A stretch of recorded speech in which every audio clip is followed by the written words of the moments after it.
and welcome. I'm Rami Desai, and this is a series of interviews that I will be doing with key policymakers and influencers in the critical Australia India relationship, one of the most important strategic and people to people relationships that we have today.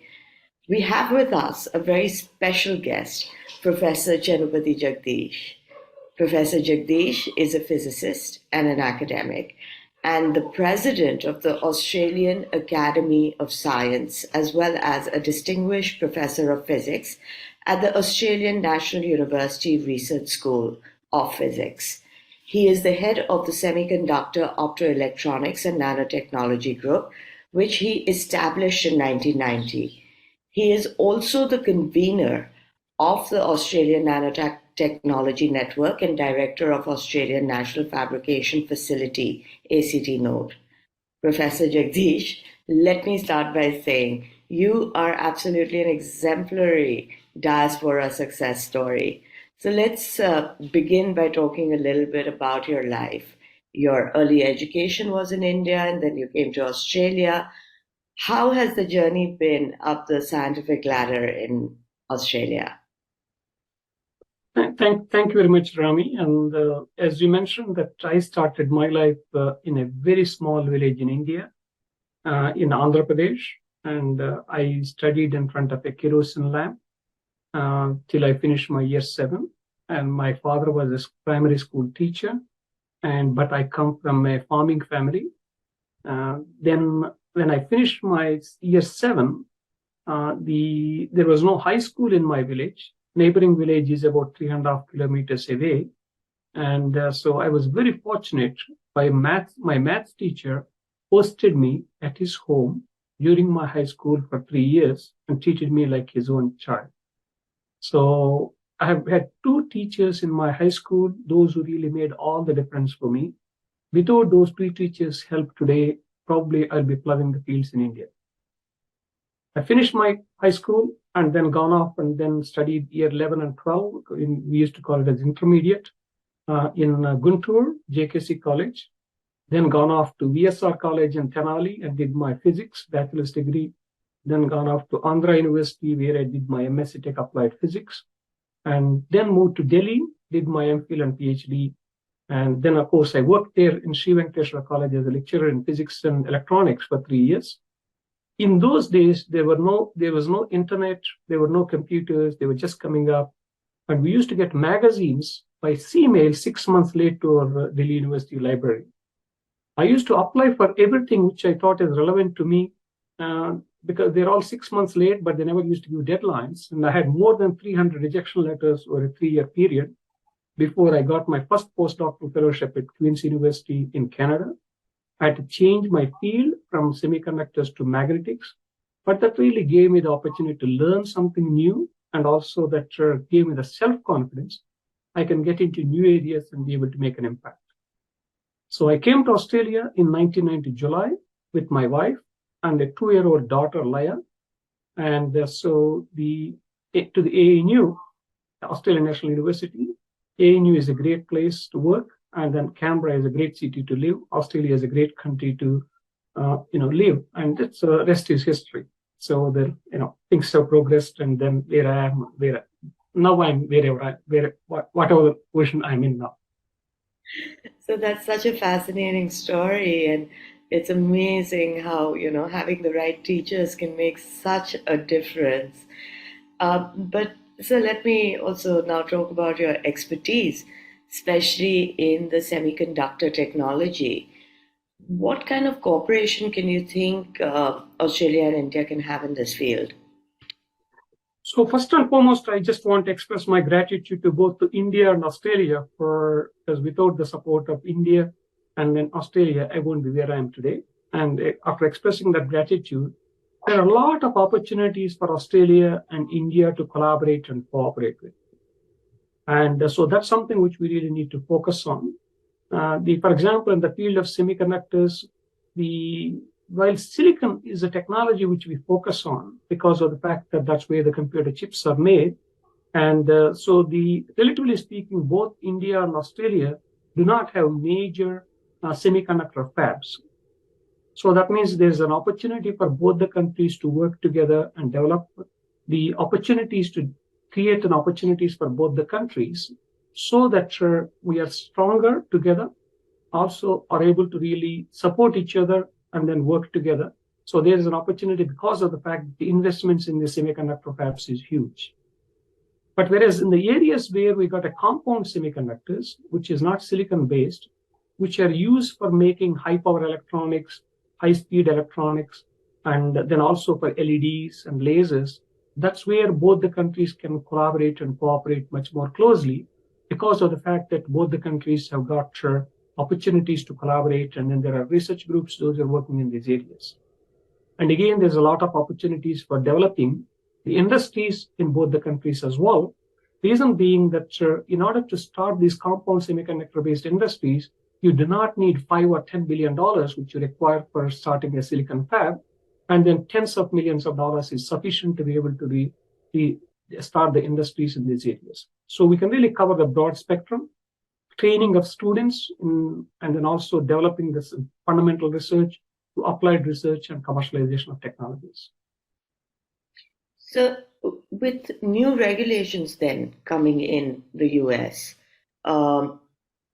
new semiconductor manufacturing facilities are something that the world is looking for to boost current capacities. Could Australia and India cooperation in this regard help? Absolutely. And I think Rami, the only way we can really move forward is by working together, collaborate, and cooperate. So those days have gone where you compete and conflict with each other, and that's not the way to move forward. And we need to work together, collaborate, and cooperate with each other. And considering that neither of the countries have got a silicon fabs in the country, and I think there's a good opportunity for both the countries to work together. Lots of opportunities there. Fantastic. But also, we are all part of the Quad, and that means we're already working together. And there's a realization in both the countries the importance of each other. That's what makes me very happy.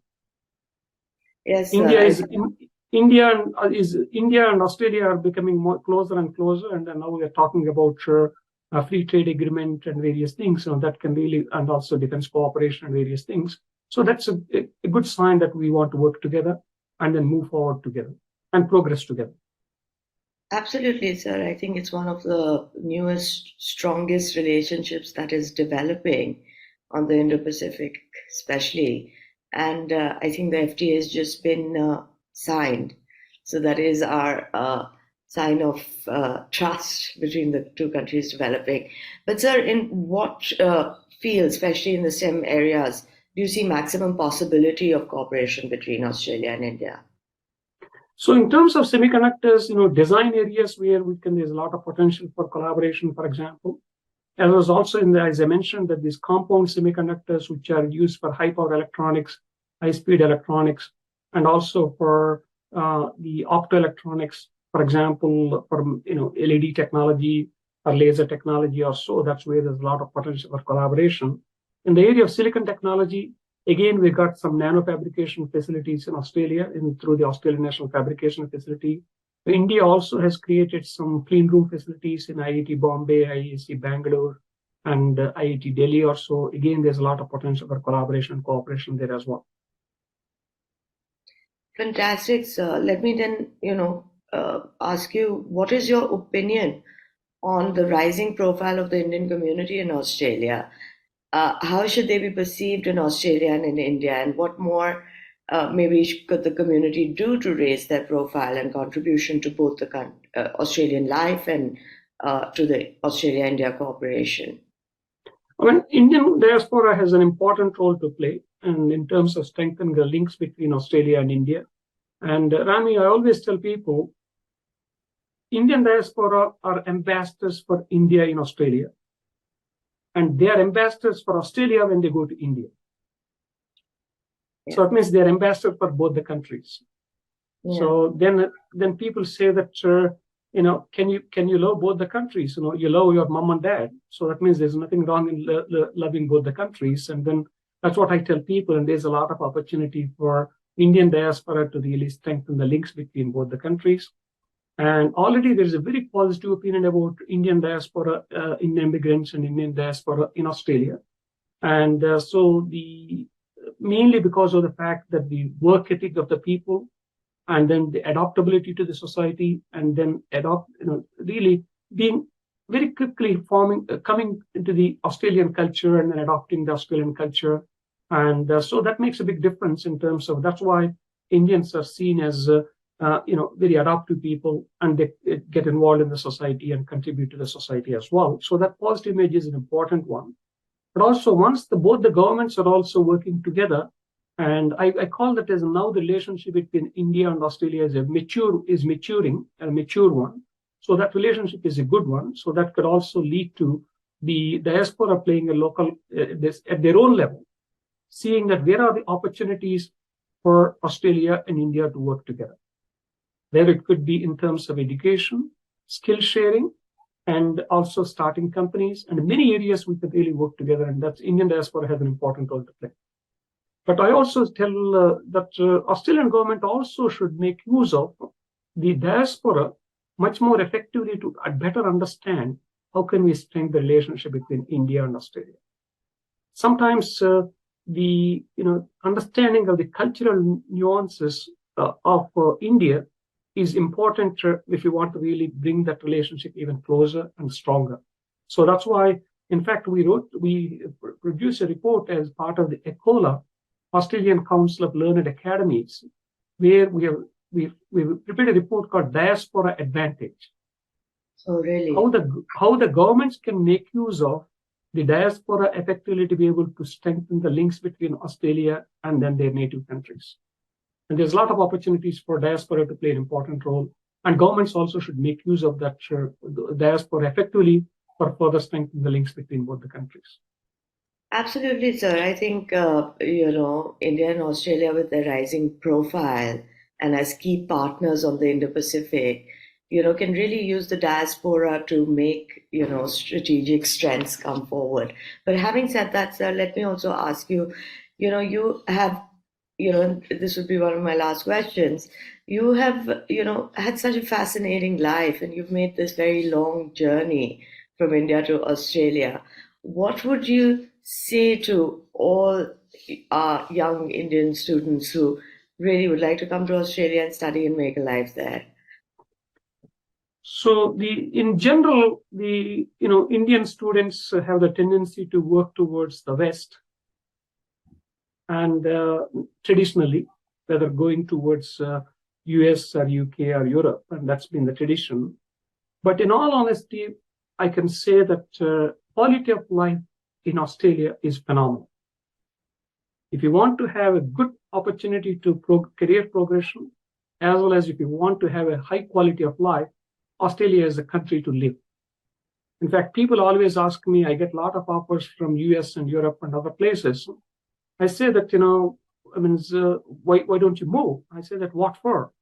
Australia is a great country to live. I enjoy being in Australia. I cannot imagine and think of any other country where the quality of life can match with Australia. It's a multicultural society and very accommodative society, friendly society, and a stable economy, stable political system, and great weather, and also sports. Australians on average love sports.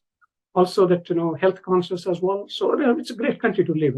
Basically weather permits you to be able to do lots of outdoor things, which you cannot do in some parts of the world. For example, I lived in Canada. Of course, Canada is a great country, but at the same time, when you got 6 months of snow, and unless otherwise you adapt to those, the cross-country skiing or other the ways of life, and then it becomes a bit more challenging. But whereas Australia, you can choose whatever weather you like, to tropical weather to the subtropical weather to cold weather if you want to. You choose whatever weather you want. That's what the beauty of living in a continent gives you many options. Opportunities are enormous in Australia, and I would very much encourage people to really think of Australia as the destination for high quality of life while professionally achieving their goals and dreams as well. In terms of your question about what diaspora can do, and Rami, that it's because of the fact that I started my life in a very small village in India, to open the doors for the next generation, my wife Vidya, and I started an endowment to really bring people from the developing countries, including India, to come to the ANU and spend 3 months during their summer break so that they can get exposure to Australian quality of life, and also open the doors for them with the hope that they develop the collaborations and linkages so that the people, their hosts can really bring them back as PhD students or otherwise can act like referees for their future endeavors as well. So really essentially opening the doors for the next generation is very important for all of us, those who have been lucky to be where we are today. So, this information about your family starting this endowment is very heartwarming. Do you think that the India-Australia relationship and the people-to-people connect has now gone beyond, let's say, cricket? Do you think now Australians know a lot more about us and we know a lot more about them? Absolutely, absolutely. And in fact, in the old days, we used to talk about cricket, curry, and Commonwealth, but I think we have gone much beyond that. I think there's a much better understanding, and then in Australia, people are aware that India is becoming a tech superpower in terms of skilled people, those who can really make lots of things happening in the tech area. And so, from that point of view, the image of India has changed during the last 30 years quite significantly.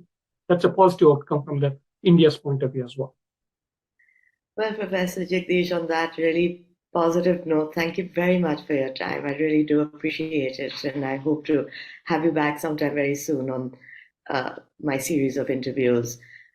I will be bringing all our audience many more such interviews with key people to help understand one of the fastest growing relationships between two of the largest democracies in the world. That is the friendship between Australia and India. Thank you for watching. I'm Rami Desai.